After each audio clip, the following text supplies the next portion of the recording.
Well, hi there everyone, Chris from Angling Times and Carpfeed here. Today you join me back at Tockenham Lake in Wiltshire. It's an everyday club lake for the everyday angler, and I'm here today to test some new kit from Shimano, which is in the ideal price bracket for the weekend carper as well. So if you're on the lookout for a nice new rod and reel combo, tune in and we'll see how it performs.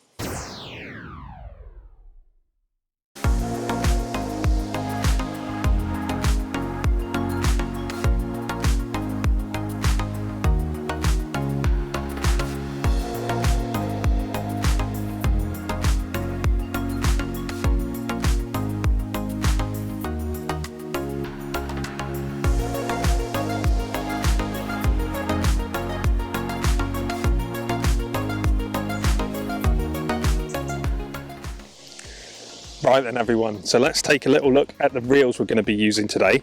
This is the Shimano Ultegra 14,000 XTE reels, and as I'm sure you will agree from some of the close-ups, absolutely stunning aesthetically. They are really good to look at, these reels. Quite impressive really, and I'm sure they'd look good on pretty much any rod that you put them on. Obviously today we have it matched with a Shimano rod as well. In terms of performance, Shimano have packed these reels full of their latest technology.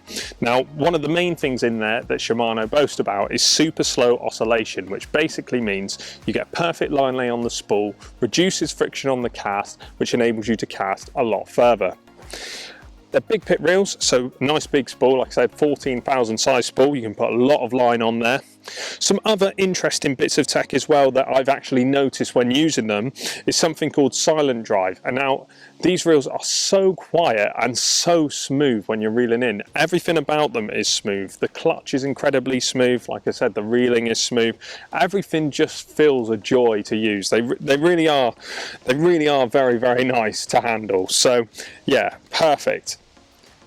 One minor negative for me, and is that I'm not a massive fan of the screw-on reel handle. Now, that's mainly because I'm used to cheaper reels, to be honest, which have got like buttons and stuff where the reel handle easily folds. These, you simply screw them on and then unscrew them.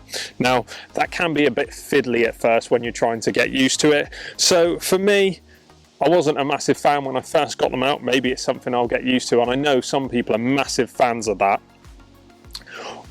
Countering that argument though, it does mean that your handle is rock solid when it's on there. You can find with other ways of putting on a reel handle, for example, that you can get a bit of wobble. So when you're playing fish, it's all a bit wobbly and loose and it doesn't feel great. You do not get that with these. They're super stable when they're on there. Yeah, so all in all, very impressive. Yeah, hard to fault really, particularly when it's in a mid-price range bracket. You'd certainly be covered in pretty much any angling situation you'd face with a set of 3 of these. So yeah, well worth looking at if you're in the market for a new reel. So one final point to make about these new reels from Shimano, guys, is inside this box you do actually get a spare spool. Now that might not seem like something to go crazy about, but trust me, if you're going around the country fishing different day ticket waters or different club lakes, they've all got different rules, so you never know when you might need a different reel line of choice. Obviously a lot of places ban braid, some places demand that you use lines of a certain break and strain, so this just covers you. You don't have to go through the fuss of either having to re-spool entirely or going out to try and buy a separate spare spool yourself. It's all in the box here. There's also some line reducers in there, so we know how expensive it is to fill reels with good quality line these days. So simply clip one of the reducers on the spool, brings the spool size down, and yeah, you won't have to use as much line on those venues where you know you might not need it. So yeah, perfect, all covered inside this box. Yeah, a brilliant addition to a brilliant reel. Right then everyone, so let's take a little look at the rod that I'm using for today's session. This is the Shimano TX-5 12-foot 2.75 pound test curve. As you can see from the way I'm holding it, really balanced, especially with the Ultegra. Both of them are incredibly lightweight to handle, so yeah, a real joy, and you're not going to have aching arms throughout a session with a combination of these two.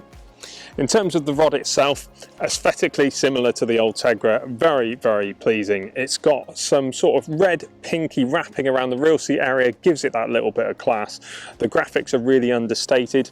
The handle, lovely little flared butt to it. And yeah, the guides, everything all set perfectly down the rod as well. So it looks the business. And in terms of how I've used it, I literally can't find a criticism of it, to be honest. They are designed as casting rods, and you might think a 2.75 pound test curve rod is a bit light to being able to cast big distances, but I can say this will easily do you over 100 yards, this rod, particularly when matched with the Ultegra reel. If you need to push yourself much further than that, there are actually 6 rods in the TX-5 range, including a 13-foot intensity version, and that is an absolute animal of a casting rod. So if you want to hit big distances, I would suggest taking a look at one of those. In terms of, again, going back to the performance of the rod, like I said, really lightweight, and although it can cast those distances, what you do find sometimes with rods which are designed as casting rods is they can be a little bit unforgiving when playing fish, and particularly if you're playing like low doubles and stuff like that on runs waters or skitty fish that tend to go a bit crazy with the head shaking, you can find that there's no forgiveness there and hooks pull. Now, Shimano are actually accustomed for that with these rods, and there's a lot of backbone there to be able to whack the cast, but when you're playing fish, there's plenty of forgiveness in the tip to absorb any of that so you don't get those hook pulls. Like I say, all in all, for a mid-priced range rod, I can't find a criticism of it. It really is a lovely tool. And yeah, hopefully we're going to see if we can catch a fish on it today. I have caught some over the last couple of sessions, but it'd be nice to get one on the cameras for you.